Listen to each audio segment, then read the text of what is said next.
আসসালামু আলাইকুম viewers, Oliul cooking থেকে সবাইকে স্বাগতম। আজকের রেসিপিতে আপনাদের জন্য নিয়ে এসেছি এই মৌসুমের সবচেয়ে লোভনীয় এবং রসালো মিষ্টি পাকা আমের ল্যাংচা মিষ্টি। ভিডিওটি দেখে কমেন্ট করে জানাবেন। নতুন নতুন ভিডিও পেতে লাইক দিয়ে চ্যানেলটি সাবস্ক্রাইব করে দেবেন। চলুন রেসিপিটি শুরু করা যাক। আমি এখানে মিডিয়াম সাইজের 3টা আম নিয়েছি। আমটা খোসা ছাড়িয়ে আমি টুকরো করে কেটে আমের পিউরিটা বের করে নেব। দেখুন আমার আমের পিউরিটা হয়ে গেছে। এখন একটা বাটিতে সাইডে রেখে দেব। চুলায় একটা কড়াই বসিয়ে দিলাম। কড়াইতে দিয়ে দিলাম 1 বাটি আমের পিউরি আর দিয়ে দিলাম 1.5 বাটি জল দিয়ে একটু হাতা দিয়ে নেড়েচেড়ে মিশিয়ে নেব। দেখুন আমার মেশানো হয়ে গেছে। এ পর্যায়ে দিয়ে দেব 1 টেবিল চামচ ঘি আর দিয়ে দিলাম স্বাদ মতো লবণ দিয়ে একটু বলক আসা পর্যন্ত অপেক্ষা করব। দেখুন বলক চলে এসেছে। এখন দিয়ে দিলাম 1 বাটি সুজি। সুজি দেওয়ার সময় চুলার জালটা মিডিয়ামে রেখে দিতে হবে, নয়তো পানিটা টেনে যাবে, সুজিটা কাঁচা থাকবে, সিদ্ধ হবে না। আমি হাতা দিয়ে নেড়েচেড়ে ভালো করে সুজিটা এবং আমের পিউরিটা মিক্স করে নেব। দিয়ে একটু হালকা আছে সুজিটাকে ভালো করে সময় করে আমি একটা কাই বানিয়ে নিলাম। কাইটা বেশি শক্তও হবে না, নরম হবে না। এ পর্যায়ে চুলার থেকে নামিয়ে একটা পাত্রে রেখে দেব ঠান্ডা হওয়া পর্যন্ত। চুলায় একটা কড়াই বসিয়ে দিলাম। দিয়ে দিলাম 1.5 বাটি পানি আর দিয়ে দিলাম 1 বাটি চিনি শিরা তৈরি করার জন্য।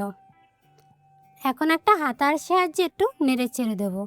ফ্লেভারের জন্য 3টে এলাচের মুখ ফাটিয়ে দিয়ে দিলাম। এখন শিরাটা বলক আসা পর্যন্ত অপেক্ষা করব। এটা নামিয়ে নেব। দেখুন আমার শিরাটা বলক চলে এসেছে। এখন শিরাটা সাইডে আমি রেখে দেব। এখন আমার ডোটাও হালকা ঠান্ডা হয়ে গেছে। এখন হাত দিয়ে মথে মথে আমি ভালো করে একটা ডো বানিয়ে নেব। এখন দিয়ে দিলাম আমি 2 টেবিল চামচ গুঁড়া দুধ। গুঁড়া দুধটা দিয়ে আমি ভালো করে ডোর সাথে মিশিয়ে নেব। এখানে দুধটা একসাথে দিতে যাবেন না, অল্প অল্প করে দিয়ে ডোটাকে ভালো করে মিশিয়ে নিতে হবে।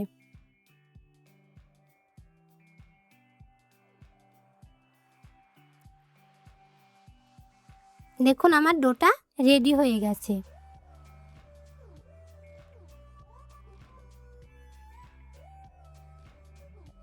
এখন কিছুটা পরিমাণ ডো নিয়ে হাতের সাহায্যে একটু ঘুরিয়ে ঘুরিয়ে আমি একটু লম্বা আকারে মিষ্টিগুলো বানিয়ে নেব। দেখুন আমি একটু লম্বা আকারে মিষ্টিগুলো বানিয়ে নিলাম। আপনারা চাইলে গোল করেও বানিয়ে নিতে পারেন। এখন একটা প্লেটে রেখে দেব। আমি আরও 2টা মিষ্টি আপনাদেরকে বানিয়ে দেখিয়ে দেব।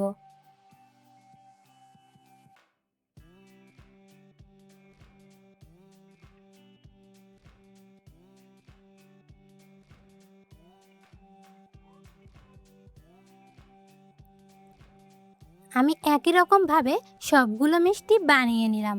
এখন একটা থালায় এক এক করে সাজিয়ে নেব। দেখুন আমার সাজানো হয়ে গেছে।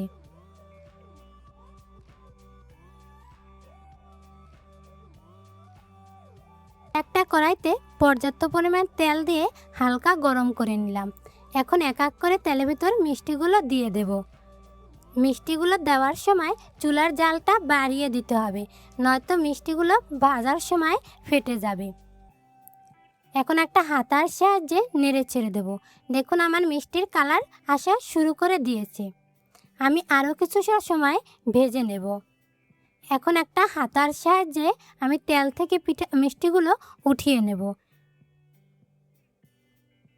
মিষ্টিগুলো উঠিয়ে সাথে সাথে শিরা ভিতর দিয়ে দেব। খেয়াল রাখবেন শিরাটা যেন একটু হালকা গরম থাকে। আমি সবগুলো মিষ্টি একই রকমভাবে ভেজে নিলাম। এখন 10 মিনিটের জন্য রেস্টে রেখে দেব। 10 মিনিট পরে আপনাদেরকে